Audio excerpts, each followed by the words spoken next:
கான்ட்ரவர்சிக்கு உகந்த ஆள் யாருப்பா அப்படின்னு கேட்டிங்கன்னா வனிதா விஜயகுமார் சொல்லலாம். ஏன்னா அவங்க தான் வந்து சோஷியல் மீடியாவில் எப்போ என்ன விஷயம் போட்டாலும் என்ன விஷயம் பேசினாலும் அது ஒரு கான்ட்ரவர்சியாக மாறதுக்கான எல்லா ஒரு சான்சஸும் இருக்குதுன்னு சொல்லி ஆகணும். ஸோ இன்றைக்கி வந்து ஒரு போஸ்டர் ஒன்று ரிலீஸ் பண்ணியிருக்காங்க. அதாவது என்னென்னா ஒரு இன்விடேஷன் மாதிரி ஒரு போஸ்டர் ஒன்று ரிலீஸ் பண்ணியிருக்காங்க.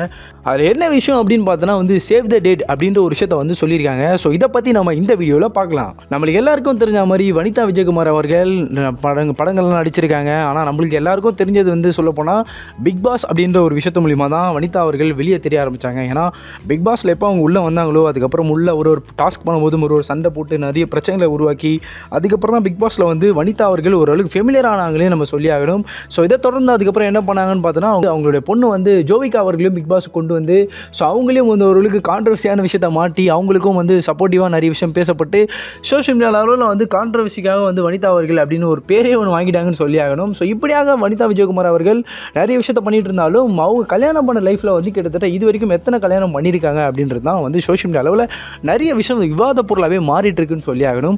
அதில் முதலாவது வந்து ஆகாஷ் அப்படின்னு ஒரு நபரை கல்யாணம் பண்ணியிருந்தாங்க. ஸோ அவரோட லைஃப் ரன் பண்ணிட்டு இருந்த வனிதா விஜயகுமார் கொஞ்ச நாளில் வந்து அவங்களோட டிவோர்ஸ் ஆனது, சில முரண்பாடுகளாக சில டிவோர்ஸ் ஆகிடுச்சு. ஸோ அதுக்கப்புறம் அவங்க லைஃப் ரன் பண்ணிட்டு இருந்தவங்க அதுக்கப்புறம் ராஜன் அப்படின்ற ஒரு நபரோட வந்து கல்யாணம் பண்ணியிருந்த வனிதா அவர்கள் அவரோட லைஃப் ரன் பண்ணிட்டு இருந்தாங்க. அதுக்கப்புறம் அவருக்கூடையும் சில முரண்பாடுகள் ஆனதுனால கொஞ்ச நாள்லேயே வந்து அவங்களோடையும் வந்து டிவோர்ஸ் ஆகிடுச்சு. ஸோ என்னடா டிவோர்ஸ் ஆகிட்டு அதுக்கப்புறம் வந்து ஓகே லைஃப் எப்படி ரன் பண்ண போகிறாங்கன்னு பார்த்துட்டு இருக்கும்போது ஒரு சில ஆண்டுகளுக்கு முன்னாடி அவங்க ஒரு இன்ஃபர்மேஷன் விடுறாங்க. அதாவது பீட்டர் அப்படின்னு ஒரு நபரோட மறுபடியும் கல்யாணம் பண்ண போகிறாங்க அப்படின்ற விஷயத்த சொல்கிறாங்க.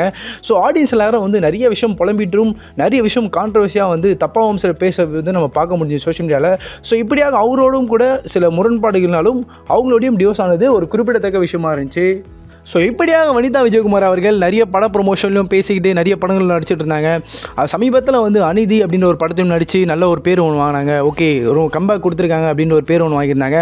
அதுக்கப்புறம் என்னப்பா அப்படின்னு பார்க்கும்போது அந்த கன் அப்படின்னு ஒரு படத்தில் வந்து பிரசாந்த் அவர்களோடு கூட நடித்து அதுலேயும் வந்து ஓகே இவங்க படங்களும் நடிப்பாங்கன்னு சொல்லி ஒரு பேரை வாங்கிட்டு இருந்த வனிதா விஜயகுமார் அவர்கள் இப்போ சடனாக வந்து ஒரு போஸ்டர் ஒன்று ரிலீஸ் பண்ணியிருக்காங்க. ஸோ இந்த போஸ்டர் தான் இப்போ வந்து விவாத பொருளாகவே மாறிச்சின்னு சொல்லலாம். அதாவது ராபர்ட் மாஸ்டரும் வனிதா அவர்களும் இருக்க மாதிரி பீச்சில் இருக்க மாதிரி ஒரு போஸ்டரு. இது எல்லாரும் என்ன சொல்லிட்டு இருக்காங்கன்னா இது வந்து படத்தோட போஸ்டரா, அதாவது October 5 வந்து ஒரு ரிலீஸ் பண்ணுற மாதிரி சொல்லியிருக்காங்க. அது October 5 வந்து படத்தோடைய போஸ்டரோ இல்லை டைட்டிலோ அதை பற்றி எதனா அனௌன்ஸ் பண்ண போகிறாங்களா, இல்லை வந்து இவங்க கல்யாணம் பண்ணுறதை பற்றி ஒரு டேட் அனௌன்ஸ் பண்ண போகிறாங்களான்னு சொல்லி ஆடியன்ஸ் எல்லாரும் ஒரு மிகப்பெரிய எதிர்பார்ப்பில் இருக்காங்க. ஏன்னு சொல்ல போனால் அவங்க கிட்டத்தட்ட ஒரு 3 கல்யாணம் முன்னாடியே பண்ணதுனால இது வந்து 4வது கல்யாணமாக இருக்குமா, இல்லை வந்து ராபர்ட் மாஸ்டரோட காதல் என்ன வசப்பட்டு அவங்க வந்து இப்போ கல்யாணம் பண்ண போகிறாங்களா அப்படின்னு சொல்லி ஆடியன்ஸ் எல்லாரும் ஒரு கேள்விக்குறியாகவே எல்லாரும் இருக்காங்கன்னு சொல்லி ஆகணும். ஸோ இதை குறித்து நீங்கள் என்ன நினைக்கிறீங்க சொல்லிட்டு கமெண்ட் செக்ஷனில் சொல்லிட்டு போங்க. அண்ட் மறக்காம இந்த சேனலுக்கு சப்ஸ்கிரைப் பண்ணிட்டு போங்க.